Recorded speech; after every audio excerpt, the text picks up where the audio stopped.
हाँ, हेलो दोस्तों, स्वागत है आप सभी का एक बार फिर से आपके अपने यूट्यूब चैनल स्टडी प्लेटफॉर्म पे। दोस्तों, आज के इस वीडियो में बात करेंगे बीए थर्ड सेमेस्टर के जो स्टूडेंट्स हैं जिनके पास सोशल साइकोलॉजी सब्जेक्ट है। ठीक है, यानी कि साइकोलॉजी पेपर में आपके पास साइकोलॉजी सब्जेक्ट में सोशल साइकोलॉजी जिन भी स्टूडेंट्स के पास पेपर रहेगा उनके लिए इंपॉर्टेंट वीडियो रहेगा। देखो, आपकी यूनिवर्सिटी वाले रिटन एग्ज़ाम भी ले सकते हैं, आप किसी भी यूनिवर्सिटी से हो सकते हैं।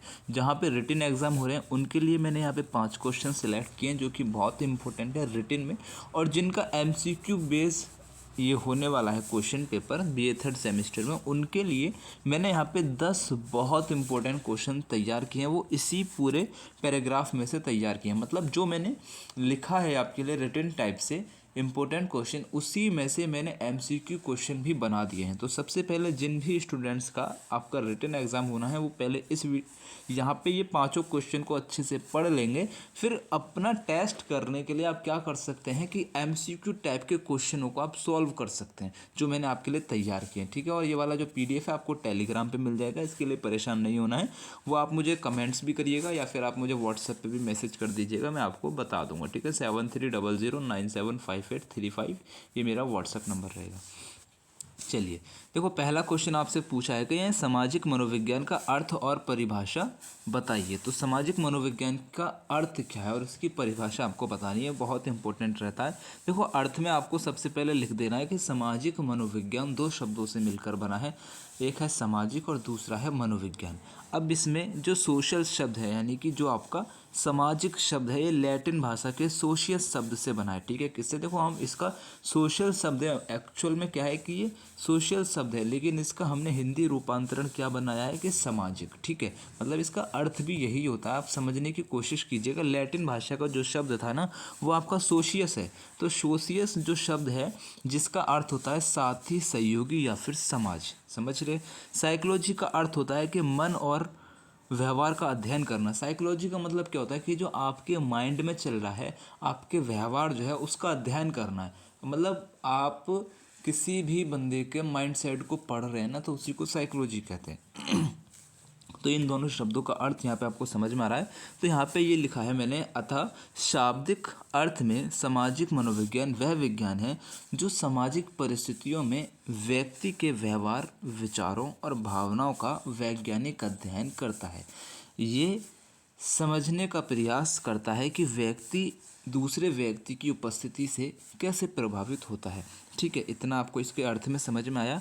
परिभाषा में आप यहाँ पे समझेंगे कि प्रसिद्ध मनोविज्ञान गार्टन आलपोर्ट के अनुसार, ठीक है, गार्टन आलपोर्ट के अनुसार ये कहते हैं कि सामाजिक मनोविज्ञान ये समझने और व्याख्या करने का प्रयास है कि किसी प्रकार व्यक्ति के विचार, भावनाएं और व्यवहार अन्य लोगों की वास्तविक, काल्पनिक या फिर निहित उपस्थिति से प्रभावित होते हैं। ये इनकी परिभाषा हो जाएगी। ये इंपॉर्टेंट क्वेश्चन है भाई, आपको ये अल्पोर्ट के अनुसार ही आपको जो परिभाषा है, अगर आप इसी को याद कर लेंगे और आपसे कोई भी परिभाषा पूछ ले, आप इन्हीं को लिख के आ जाएंगे तो आपको यहाँ पे पूरा नंबर दिया जाएगा मेरे भाई। ठीक है, अगला क्वेश्चन आपसे कह रहा है कि सामाजिक मनोविज्ञान की प्रकृति क्या है, यानी कि नेचर ऑफ सोशल साइकोलॉजी आपसे पूछ रहा है। तो सामाजिक मनोविज्ञान की प्रकृति पूर्णतः वैज्ञानिक है। कैसी है?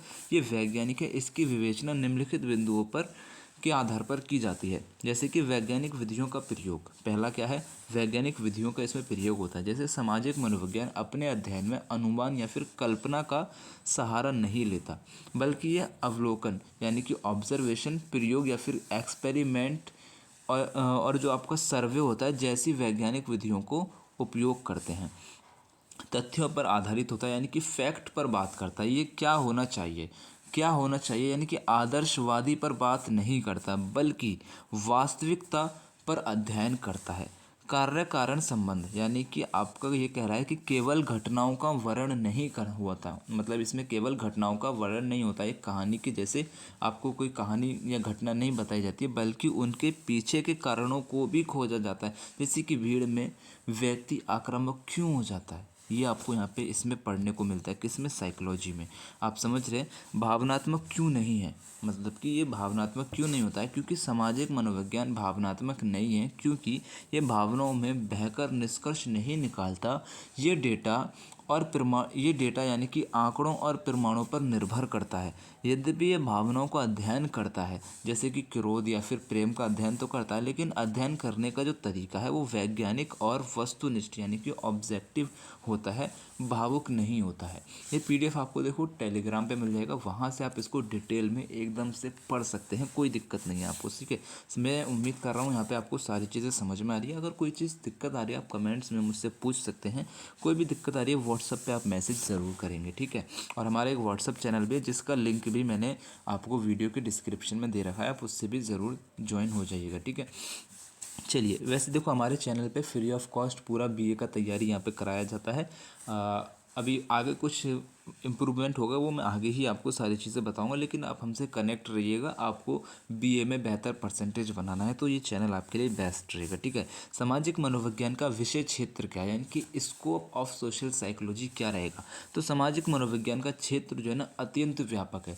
इसके अंतर्गत निम्नलिखित मुख्य बिंदुओं का अध्ययन किया जाता है, जैसे कि सामाजिक अनुभूति, सोशल कॉग्निशन आपको यहाँ पे अध्ययन किया जाता है। इसमें अध्ययन किया जाता है कि हम दूसरों के बारे में सूचनाओं को कैसे प्रोसेस करते हैं, याद रखते हैं और उपयोग करते हैं, यानी कि हम दूसरों के बारे में कैसी राय बनाते हैं, इसमें हम ये अध्ययन करते हैं। अभिवृत्ति या फिर जो रवैया होता है जिसको आप एटीट्यूड भी कहते हैं, उसके बारे में अध्ययन करते हैं, जैसे कि व्यक्ति का किसी वस्तु, व्यक्ति या विचार के प्रति जो दृष्टिकोण है वो कैसा है, सकारात्मक है या फिर नकारात्मक है। जैसे कि राजनीति या धर्म के प्रति किसी का रवैया कैसा है, उसका एटीट्यूड कैसा है, कोई ज़्यादा धार्मिक है, कोई धर्म के नाम से ही राजनीति चल रही है पूरी, समझ रहे ना। तो यहाँ पे ये हो जाएगा। तो पूर्व ग्रह भी आपको यहाँ पे दे, जैसे कि बिना किसी तार्किक आधार या फिर प्रमाण के किसी समूह या व्यक्ति के प्रति नकारात्मक धारणा बना लेना, जैसे जातीय धर्म के आधार पर भेदभाव।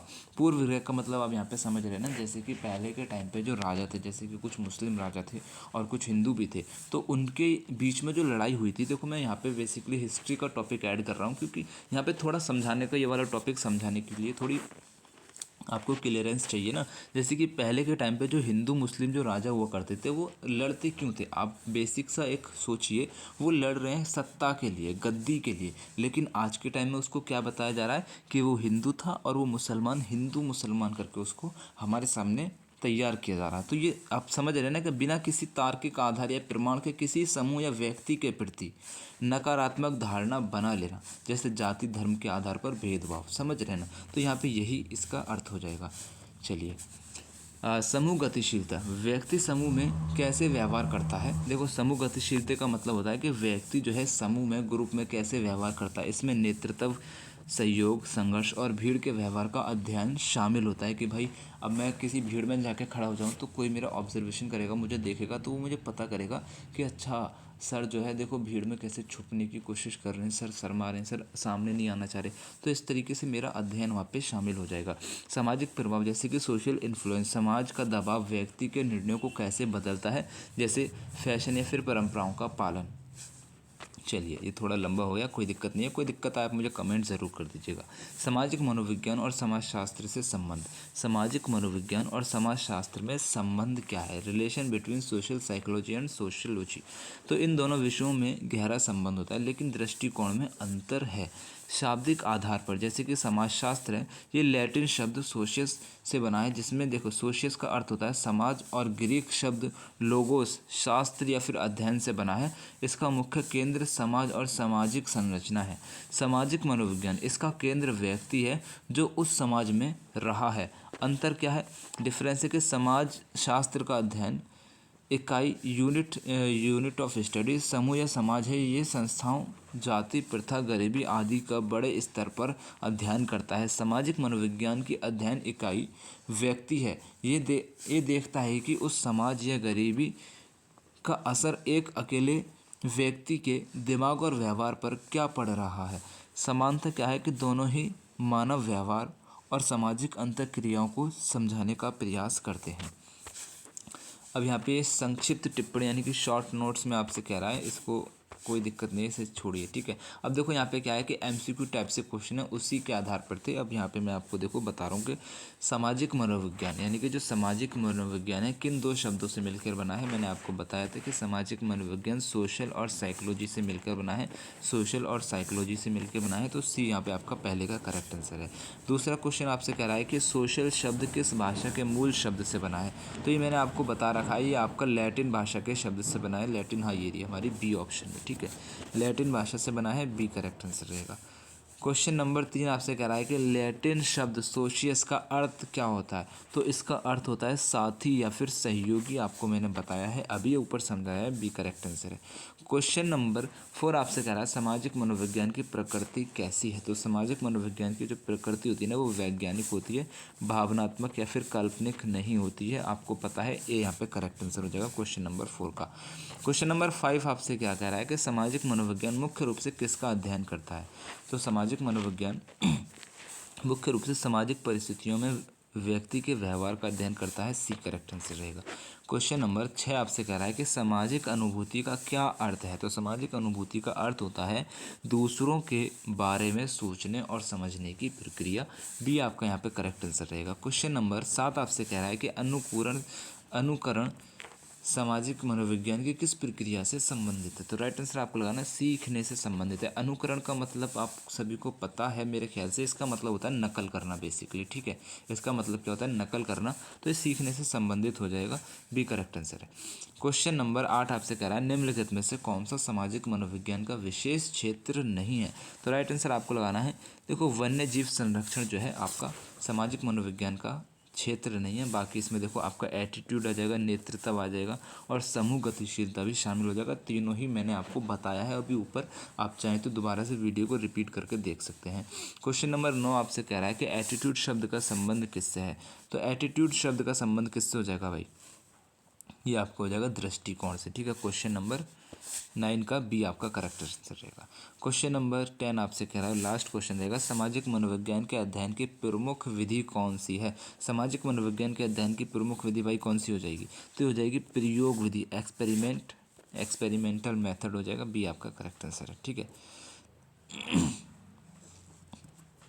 देखो ये मैंने यहाँ पे लिखा है कि इन प्रश्नों को तैयार करके आप अपने चैप्टर 1 की अच्छी तरह तैयारी कर सकते हैं, ठीक है। अच्छा हाँ, एक चीज़ और मैं आपको बताना भूल गया, ये जो क्वेश्चन जितने भी मैंने आपके लिए तैयार किए हैं ना, ये सिर्फ चैप्टर 1 से क्वेश्चन लिए गए हैं, पूरे किताब से या पूरे वहाँ से नहीं लिए, तो चैप्टर 1 से बनने वाले सारे इंपॉर्टेंट क्वेश्चन यहाँ पे मैंने आपके लिए तैयार किए हैं। 10 क्वेश्चन ये इसीलिए तैयार हुए हैं, एक्चुअली क्या है ना, ये PDF मैंने कुछ दिन पहले तैयार कर लिया था और मैंने अभी बिना देखे इसको मैंने थोड़ा पढ़ाना शुरू कर दिया, इसलिए मुझे ज़्यादा इस ध्यान नहीं था कि मैंने किस तरीके से यहाँ पे मैं तैयार कर रहा हूँ।